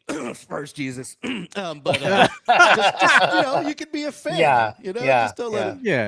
take over your life. yeah. Well, you got to show up everywhere in costume. Yeah, man. I get what you're saying, bro. I get it. I get it. Yeah. You know? Hey, but let's go ahead and talk about a little bit about NBA, man. NBA talk here. So now we're gonna have a game 6 in the Garden that's gonna be happening here. Got the Celtics and Knicks happening tonight at 7 p.m. our time, 8 p.m. Eastern. This is a must win for if you're a Knicks fan, because you're gonna want them to go ahead and dispatch the Celtics that are without Jason Tatum. Wishing the brother speedy recovery, man, because he tore his Achilles. But I don't know if the Celtics right now we're just playing on pure emotion and adrenaline that last game to force a game 6. Now I think the Knicks need to go ahead and put their foot on their throats of the Celtics and go ahead and take care of business and move on. I think I want to see the Knicks and the Pacers go at it in that Eastern Conference final. I think that's going to be very entertaining. The Celtics right now, I don't know if they're going to be able to compete at that high level, because a big question mark, in my opinion, with this team has been their three-point shooting prowess or lack thereof. They haven't looked very Celtics-esque as of late in the postseason. So I think now that they've lost Jason Tatum, I'm picking the Knicks tonight to go ahead and end things and move on by besting the Celtics in 6 games. What's your opinion on that, LG? You think you think the Knicks are going to be able to go ahead and beat the Celtics tonight? They better. I'm rooting for them, honestly, because who doesn't? Boston, they just lost their best dude. So elimination game. Let's get New York in the Eastern Conference Finals for the first time in God. I can't even remember the last time. 99. I think they made it the next year. Did Allen Did they Houston go back to the No. finals? Not the No, finals, no. but the Eastern Conference Finals. Oh, the Eastern Conference. I'm sorry. I think they did. I think That they I don't did. know. Maybe. But yeah, maybe, it's been over 2 decades since the Knicks Yeah, have been yeah. anywhere near this close to the finals. So yeah, let's get a New That's York. when you had Let's get New York John in the Eastern Starks, Conference Finals. Latrell Yeah. Sprewell, Allen Houston, Hey. man. Yep. Hey, New York wants to party like it's 1999. You know what I mean? Why not, when man? when they made the finals as an 8 seed. As an 8 seed without Patrick Ewing. You know what I mean? Playoffs at the Garden. I'm yeah. all for it. Let's do You know it. what, man? Yeah. And that's the thing, man. New York's New York. Like, as a city, it's amazing. It's a hub of so much cultural and economics. Having them in the finals is a big deal. Like, it really is. Like, It so is. yeah, It is. yeah, For it the is. market- It's for New the York. NBA Yeah, of course, wants yeah. them in the finals. You got sure. the Jenner sisters, who are LA born and raised, rocking New York shit out there with with my man, like so it's a big deal. So it was the 2000 season. They lost to Indiana 4-2 in the 2000 Yeah. Eastern But the year Conference before that, Finals. they went to the Yeah. They actual went to the finals, right? In finals and lost to 99. the Yeah. Spurs The in the- Spurs. in the Yeah. So lockout they went back to season, the yeah. Eastern. Okay, yeah. Yeah, man. So This hopefully, kind of gives me like an old school vibe. Like yeah, Knicks and Pacers, like those aren't teams that are, Boston and Milwaukee have been, more of the East teams, this is like an old school throwback to have New York and Pacers. Yeah. So you know what I was going to show you here, because we're getting close to bringing the show to an end here. We got to talk about some boxing, man. And Oh, me please. and Fernandez, man, we love to talk Yeah. about some boxing, Yeah. because boxing kicked off with the bang, man. And now it's going to be banger after banger after banger moving forward here in the summertime. If you're a boxing aficionado, this is your time to shine, baby. So we got the great Pac-Man coming back, man. Look Woo! at that. Oh yeah, Manny Pacquiao, bro. Look at that first Shout footage. out to my fellow Filipino. Yeah, Mhm. bro. You And know, look you know who he's fighting, right? No, You know who he's fighting? Jake San Paul. Antonio's own. No, Barrios. Who? San Antonio's Mario Barrios. Are you kidding me? Mario No. Barrios from San What are you Antonio. doing, Yep. Manny? Come on. Yep. Man, Barrios got a belt. He's Come got on, a WBC belt. Congressman Pacquiao.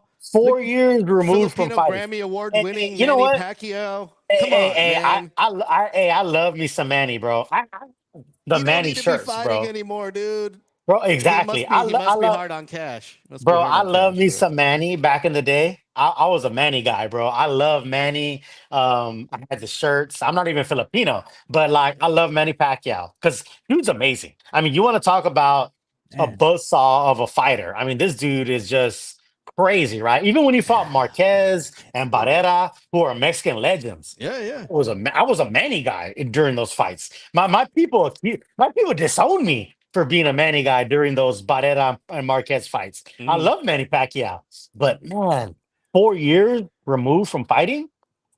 It's only tough been- to get it back in the seems ring like it's again. been a lot longer than that, to tell you the truth. Yeah. Well, yeah, you're right. 4 years, and then he had like a 1 year fight that he didn't look good. So yeah, that's a long time to be outside the ring, man. And Barrios, as flawed as he is, he's a young. He's young. I mean, he's Yeah, young. he's He's up and late coming. 20s. He's got Yeah, he's the something to late 20s. Not prove. even 30 yet. Yeah, he's a young guy. He's in his prime. Like he's a strong, big guy. Like Yeah. I don't want to see. You know what's? You live too long to see your heroes just get beat up. And nobody yeah, wants to wanna see man. that. Like I No, didn't man. like Yeah, seeing yeah. Tyson in the ring. I don't Right, want to see. exactly, I don't right. wanna see Manny Yeah. Pacquiao fight a young Yeah. boxer. Ty- No. Tyson lost to guys that couldn't lace his boots in his prime. Oh, You know what I yeah, mean? bro. He He would have bested them in 30 seconds, Oh, brother. exactly. That's the same thing with Mhm. Pacquiao. Pacquiao, like in their both primes. Oh my God, Pacquiao would have blew out Barrios in one round. What do we but- say, Rick? That they forget, these youngins nowadays forget how great the great ones really were in their prime. Like, man, you go back and watch the old fights, and you're gonna see these dudes fighting in their prime. There's something special, man. Mhm. You know, they forget. They forget because they Yeah. see the old man, just like Yeah. Oscar De La Hoya. Even though he's become the villain, if you go back and watch his fights when he was in his prime, he was a special fighter, bro. He was still a good fighter. He was. Yeah, I know that. De La Hoya, man, he's kind of pissing me off lately of what he's saying, and Pendejadas, bro. Mamada. he is, but you can't take away from when he was a fighter. 97, 96, De La Hoya. Damn, that dude was untouchable. That dude was untouchable, man. Yeah, I mean, you got to go back and watch the tape, man, and look at these guys when they were in their prime. Even Where's though this they fight might going to be at Vegas. Sorry, Yes. I didn't mean to Yeah, interrupt. Vegas. To be in Yeah, Vegas. It pisses me Yeah. off. He's Yeah. doing that. You know what this Vegas. stupid fight, dude? It's dumb, but it's. I can't believe that Julio Cesar Chavez has resorted to taking that fight against Paul, and then his dad has come out and said, "Hey, man, the great Julio Cesar Chavez Senior went out there to see his boy, and he says, you know what? He's looking good in practice. A father's gonna go ahead and praise his son because Julio Cesar Chavez Sr. If I was him, I'd be disappointed in Junior, man, because Junior was given a lot of opportunities to do something. Absolutely. And he squandered those opportunities, and he has been a mere shell of what his dad used to be, right? Like he hasn't lived up to the billing, man. When you talk about athletes going out and having sons, right? And you're like, all right, well, let's see where this kid's going to pan out. Case in point, Bronny James, and you look and they come from a good pedigree, but it doesn't also translate to the son, even though they might have that DNA in them. And Julio Cesar Chavez Jr. has been one of these fighters that you look at and you're like, man, maybe this guy's going to do something early on. And it just has not panned out, man. And I think the biggest problem has been the work ethic and what's in between the ears, man. It's all a mental thing with him. And taking this Paul fight, if he doesn't win this fight against Paul, and it's just an exhibition fight, and I hate watching these stupid ass fights because it's not worth the pay-per-view, man. It's blasphemy. It's not a true sanctioned fight in the sense that you're going to be exchanging belts or anything like that. It's pure entertainment, But what does this say about Chavez Jr. if he doesn't win, Rick? I mean, what does it mean? It's sad because Chavez Jr. actually has the tools and the physical. Dude's like 6'1", 170 pounds. And for boxing, that's a big dude. You know what I mean? He's got the physical tools to be a good fighter, but like you say, he doesn't have it between the ears. He doesn't have the work ethic. Boxing, I think a lot of sports are like this, but boxing even more so is you got to be hungry, man. Like because Chavez Senior came from impoverished Culiacan, Mexico, like from nothing, from dirt, right? You gotta it's hard to be driven and motivated when you wake up in silk pajamas. You know what I mean? Yeah, true enough, When you know man. what I mean? Facts. When you wake up with maids making you breakfast, like it's In a really mansion, hard. bro. You're in a Exactly. mansion, man. Come on. Yeah, I'm just saying. I feel it even with my own kids, and I don't even I'm have just all saying. that. But my kids, grew up a very different life than I did. So Yeah. the mentality is just different, man. When push comes to shove, and when like you got to go to the brink of like, am I gonna put my life on the line for this? I don't know. When when you grew up with a bit of a silver spoon, so um, it's just sad because this is kind of a loophole for Jake Paul, if you will, Yeah. and follow me what I'm saying, because Chavez Jr. has had world title, he's had belts. Technically, by the definition, he is a former world champion. He is so Paul is finding a loophole to be able to say, I beat a world champion. I beat a former, champion.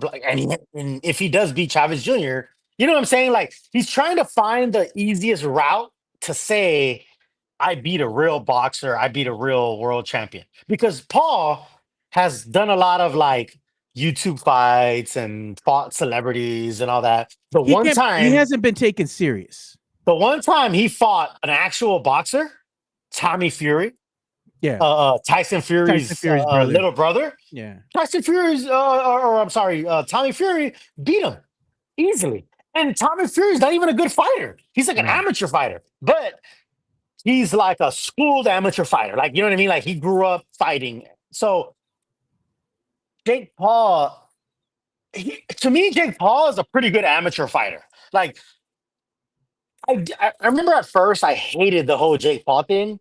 I will say this. He does train and he works out and he does do boxing and he does do promotions. Um, but he's like an amateur fighter. Like if his name wasn't Jake Paul and he didn't have those millions of dollars behind him, Yeah. he'd be a guy fighting in It, Techport. it reminds me Techport of to San when, Antonio. it reminds me when Andy Kaufman back in the day tried to fight. Was it Lawler, the wrestler? Yeah. Oh yeah. yeah. It's Yeah, like yeah. he's using his fame to get these fights, and it's genius. I mean, more Mm-hmm. power to him. He's making millions of dollars off of it, but he's not taken seriously as a Right. serious fighter. And Mhm. at this point, everyone's tuning in to hoping he gets knocked out. Right. That's That's the the draw. Yeah. Yeah, Yeah. that's the draw. Yeah. When No, is he you're gonna right. Get And- knocked out, and when he does right. eventually get knocked out, is there still going to be a draw after that? Right. And that's the thing. And even Floyd Mayweather said this. You could tune in to watch me win. You could tune in to watch me lose. But at the end of the day, you're tuning in. You know what I mean? So it's a business, and I don't knock Paul. Like, hey, he's a smart businessman. It's him and his brother. I think Jake and Logan Paul are some of the smartest businessmen and smartest thinking guys in America when it comes to marketing, when it comes to that. Now, people hate villains. You know what I mean? People, like LG just said, people want to tune in to watch you lose, but they're tuning in. You know what I mean? They're paying. Yeah. They're there. So, take that for what it's worth. Yeah, but at the end of the day, you got that faction of fighting going on, but then we really get hyped up for some up and coming fights that are going to be happening when it Mhm. comes to the pro level. You Yeah. even have the chatter with Tyson Fury, with Eddie Hearn trying to get him to come back in the ring and make the fight happen. And Mhm. he's really Yeah. just sitting on his laurels right now, not making a decision, Mhm. keeping everybody guessing. I don't know if that fight's ever going to happen, man, because I don't know if Tyson Fury is ready to go get back in the ring, so to speak. He's kind of said he's going to want to retire, kind of put the gloves Mhm. up, kind of walking away. If you haven't worked out, if you haven't trained and all these and done any of that, and then you're supposed to go ahead and say, man, I'm going to get ready for this fight. You got to ask, man, is the mind there? Mhm. Mentally, are you there? Because it's a mentality thing. Because we've seen these fighters change, right? When they go ahead and they decide that they're going to take a fight, they don't talk to people, man. They don't even talk to their own mama, their girlfriend, their wife, Mhm. whatever. They Mhm. locked in, dude. They Mhm. become a different person. It's like they got that tunnel vision and they're focused, and it takes a lot of focus to get ready for a fight, not only physically but mentally. I don't know if Fury has that, man, right now. Quite honestly, what are your opinion? What's your opinion? Yeah, Fury's like up and down, man. Fury's an Yeah, enigma. He's a great fighter, man. He really is. And Usyk though has showed that um he can't beat Usyk. Like Usyk is just a yeah, superior fighter, man. superior He's boxer. cut from So a different yeah, cloth, bro. yeah. Yeah, Usyk's gonna fight Daniel Dubois in here soon, and Usyk's just something else. Mario Cavazos is asking about Canelo Crawford, which is a big fight in September. that's a big one. Um, Crawford is amazing. Crawford is a uber talented switch hitter, and what I mean by that is he could fight lefty, he could fight righty, he could do everything. Um, I just worry about Crawford coming up two weights. I mean Yeah. that's a lot, man. That's a lot, man. Two weight classes. I mean, sheesh. The old adage is a good big guy usually beats a good little guy. So Canelo, even though he slipped a little bit, I still think Canelo just has enough to beat Crawford. Canelo is very cunning in the ring, dude. And that's the thing that people hate about Canelo is that Canelo doesn't have to go ahead and be this type of fighter or the caliber of fighter that people want to see, where it's entertainment, where you have to go out there and you're just throwing haymakers in the middle of the Mhm. ring, boom, boom, boom, boom, and just going at it, and people want to get entertained. Like they see the featherweights, you see the Mhm. lightweights, and those guys are throwing hands, bro. They're going fast. Boom, boom. It's exciting. People get Yeah. up for those types of fights. But when you're getting into the middleweight, the super heavyweights, you got to be more methodical with your approach, because you got to be able to go ahead and go the distance. Because the longer the fight goes, the more money you're going to make. It's more entertaining to the fans, and at the end of the day, you're going to be asked back because, hey, man, you went ahead and put on the show because you went the full distance. Canelo, at this stage of his career, he's very cunning, man. He's using all that data that he's downloaded throughout all these fights to where he's just picking people apart because he doesn't have to go ahead and throw hands anymore. He can just go and get those body shots and wait for his opponent to make a mistake and capitalize on that mistake. And he's very methodical in that way. And his fights aren't always exciting, but they're telling of where he's at in this stage of his career. I mean, he's the king right now, and if you want to go ahead and be the best, you got to beat the best. And until somebody can find a way to finally make him engage and make him switch his stance there and kind of bring him out, and you make him fight your style now, all right, then maybe you can go ahead and best him. But the thing with Canelo is that Canelo's very good at being locked in and sticking to that game plan until somebody can make him crack. They ain't gonna be able to beat him, man. That's just my opinion. What do you think there, LG? Oop, mute there. I mean, I agree 100% with you. I don't know much about boxing, but Canelo, yeah, he has become that master of his craft to where he can just dance around the ring and make He's the the fight, old junkyard dog, bro. take you to 12 like he just did the last week. Yeah. And it makes for a crappy product for the viewer, but at the end of the day, he's cashing his check, and I can see why he picks the fighters he does of late. Yeah. And we want to see the young guy, like you said, we want to see the young guy out there again. But he, once they get into their later twilights of their career, this seems to happen to all the boxers. Yeah. At least What about of the modern era, at least.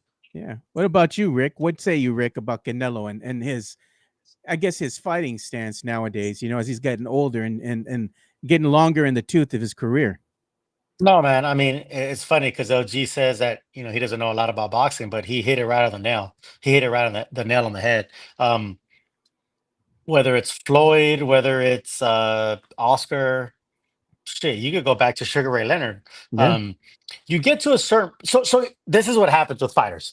You work so hard to come up in ranks, right? You fight everybody. Even like Floyd, right? People always criticize Floyd about who he cherry picks and he never fought nobody.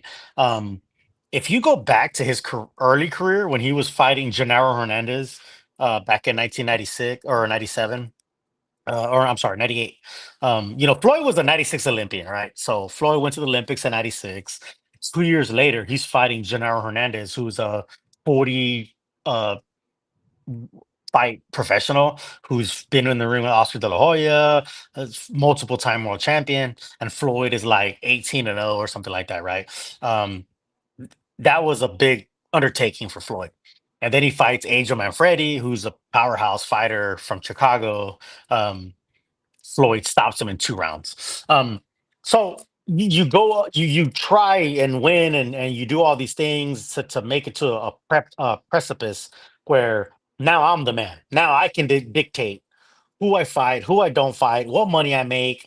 Am I the main guy? Am I going to come out first? What gloves are we going to use? Like all these details, right? So I mean, again, man, I'm a simple guy. It's just like anybody else in their job. When you first started at a company, you're not the man. Nobody knows you. You ain't shit. You got to prove yourself. You do all these things to prove yourself. And after a while, though, when you get a certain corner office with a view, are you still gonna be, cleaning toilets? Are you still gonna be doing this? And no, of course not. Hey, I've worked to why did I if I don't if you could just get that position without working, then why does anybody work? Yeah.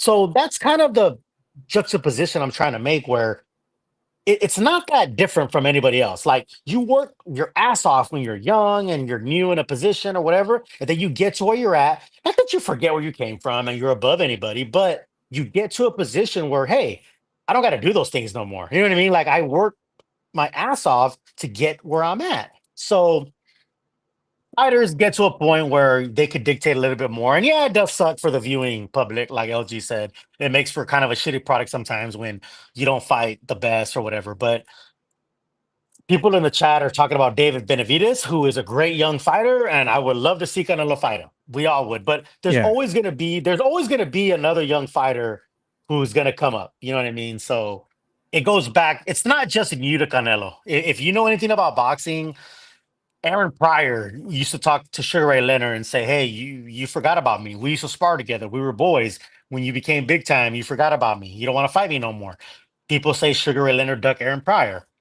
It's not new to boxing. It's just you're new to boxing, and you see it now. So Look they got a good comment here. Mexican Junior does.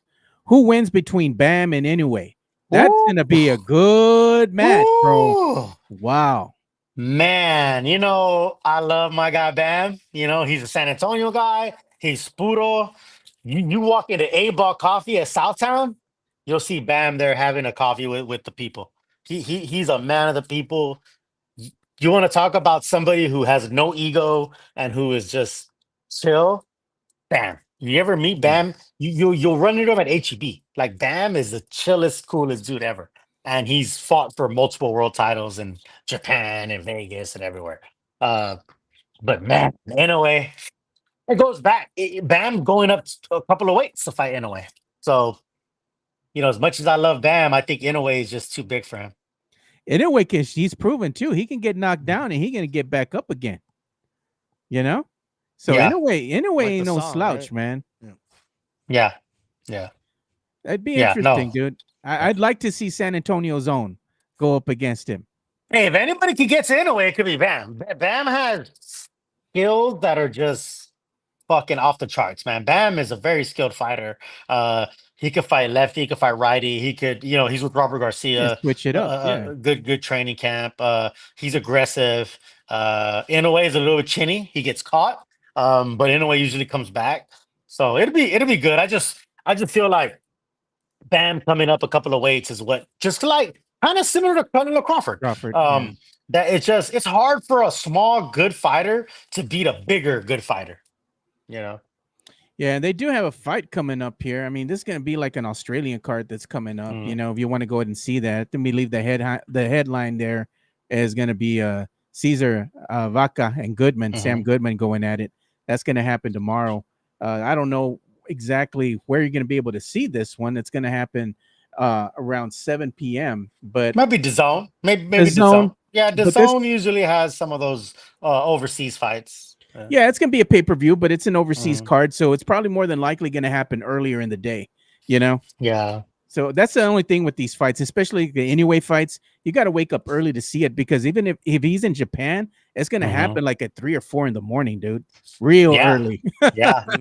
I've woken up at 3, 4, 5 in the morning to watch Inoue fights, and man, it's tough, man. It's tough to do that stuff, So I'm glad when he comes to fights in Vegas, Exactly, man. All right, so we're going to go ahead and start bringing this one to a close here because we gone a little over, which is fine. We're talking boxing. We're having a good time. It's Friday, and we don't give a damn, but we also got to go ahead, and I got to get ready for work. But we're going to go ahead and give everybody a time to go ahead and plug themselves. We're going to start with you, LG. You have a YouTube channel that you've just launched big time here, and you call it LG's House. Is what you have going on. That's the podcast that I launched on my YouTube channel. You can follow me on YouTube at DJLG210 and all my other socials as well. Same handle. And yeah, we'll be doing a Sports Cave live on Monday at 8:00 will be the next show. And who knows, I may jump on this weekend and do some surprise pop-up shows here and there. We'll see. Yeah, that's cool, man. If I see you pop up on the feed, I'll definitely give you an RT there, give you a plug, definitely. Appreciate it. Hey, Twitter world. We all support each other, man. We're all about everybody rising up, And Rick, where can they go ahead and follow you on the social media? I know you're really active on the X, brother. Yeah, man. Yeah, at Reels Fernandez. Go ahead and hit that follow, man. I appreciate you guys. Chicana Fuerte, my better half, the beautiful Latina behind the lens.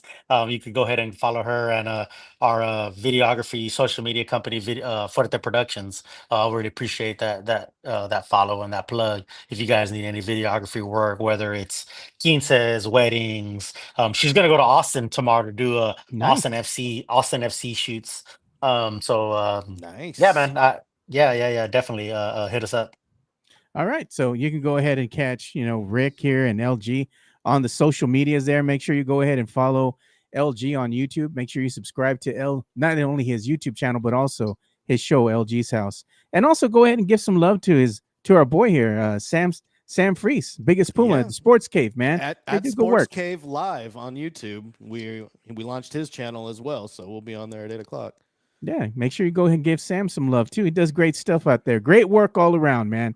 Well, for Rick, also known as Fernandez, and for LG here, I'm Joe Garcia. Thank you guys for tuning in and watching another episode of the Area 210. We'll see you boys on Monday. Stay safe, have a beer, and you know what? Might be a good day to go out to a river, get into the pool or something. So stay safe out there, brothers. We'll see you all on Monday. We're out. Peace. Stay puro.